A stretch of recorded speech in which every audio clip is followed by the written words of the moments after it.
My group members and I would like to propose to you the future of alternate energy production. Tidal energy converts the kinetic energy and pressure of the waves in big bodies of water into energy that is stored in many different battery cells. Mark Temenek, Lane Rizadi, and myself, Keith Campion, will hope to persuade you into believing that this source of power is the most environmentally safe and cost efficient. We will provide visual aspects to help those of you that will be needing visualization to see that this will most likely become our energy source in the future. This type of energy source deals mostly with the field of earth science and not necessarily chemistry, except for the electrochemistry, which occurs when the energy produced from the turbine spinning is harnessed into battery cells. The earth science part of tidal energy is how the tides have a gravitational pull that is affected by the position and distance of the sun and moon at all times. The weather also affects the height and the control of the ocean and its wave, which is also a part of the earth science field. A tidal energy system must have a dam across an area of water that has high amounts of tides and tidal changes. Tidal energy systems also require gates across the dam to let the flow of water occur in both directions. The materials are a turbine, which spins as the water flows through, producing the energy, the seawater, which is all over the bay of water where the system is located, and finally, you need as many battery cells to harness the energy that is produced from the turbine. I'm here to talk to you about the many waste products that are so hazardous to life and the environment. It could cause immediate chaos if ever brought to any environment close to you or any type of living organism. Or no, wait, there aren't any, because ocean energy just uses water and there are no waste products that are produced from this process. As long as the sea does not freeze up, some tidal power systems can still function in this case. Limitations are few. Also, in some systems, water is allowed to flow from either direction into the turbine. Seen here. This makes the tidal power generators more versatile than the dams. Tidal power generation can offer other advantages, including improved transportation due to the development of rail bridges across the body, and reducing gas emissions by utilizing tidal power in place of fossil fuels. Systems can only be used in coastal areas, but also needing a flow of 4 to 6 knots, which is a strong flow of water. And if it goes any higher than that, it will cause stress on the blades. And if it's any weaker than that, it will be uneconomic. Fish mortality, changes in the tidal patterns, and local weather patterns are the main economic problems. Removing energy from the tide and reducing volume of seawater exchange across the barrage site will alter water circulation patterns and tidal patterns. Reduced storm surges and extreme tides could diminish flooding and corrosion, but changes in tidal amplitude may alter groundwater damage and cause changes in local climate conditions, thus maybe altering the food chain. A tidal power station, like the one shown here, is very expensive to build. For example, the Severn tidal project in the United Kingdom is projected that it will cost $15 billion to build. And on average, the amount of money it will cost to run and maintenance these facilities is very little, because water is free, and water being the fuel, and the electricity bills are projected to be very minimal.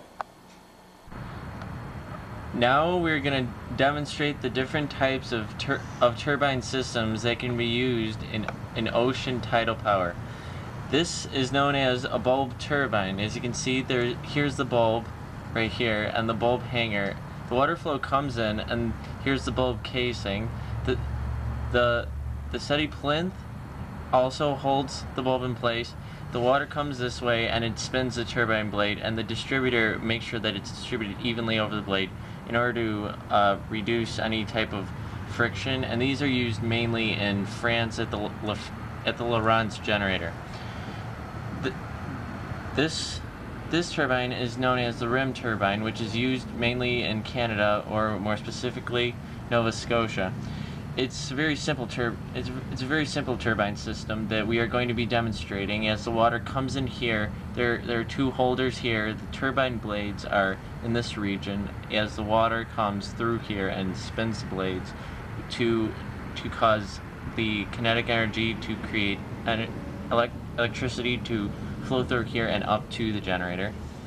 And then the final system is known as a tubular turbine, which was proposed in England in the Viterm project, which should cost $10 billion on England's large coastline, and it works with an elongated propeller turbine where the water moves through here, and then it goes past these runners which spin the turbine, which spins this shaft, which goes to the gearbox, which turns the gears, and this kinetic energy is then put into the generator, which produces electricity, and the water moves ever forth back into the ocean.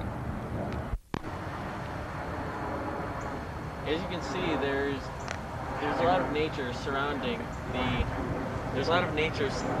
the site of the turbine system, and the current one that we are showing is the rim turbine. As you can see, here are the two floodgates that are open, and then there's the water as it goes past the turbine, and the black strip is illustrating the strip towards the generator, which goes to the batteries in order to store the energy in order to be used. And now we will be demonstrating the tubular turbine and how that works. For the demonstration of the tubular turbine, we have the differentiated sides of the water with the dam in the middle, which is then lifted up to bring water to the turbine. And then the turbine reacts and spins the water, which then the energy releases that into the gearbox, which goes to the generator, which then goes to the battery, which produces energy, which you use in your houses and every day. Finally, we'll be demonstrating the bulb turbine. This type of turbine system that we are currently demonstrating, as I mentioned before, is known as the bulb turbine. Showing here's the bulb, and this is mainly used in France at the Lorentz Power Station, which is actually the largest tidal power station in the world, and it produces 250 megawatts per hour, and it's also the most cost efficient in the world. And England and Canada base most of their designs off this type of turbine system.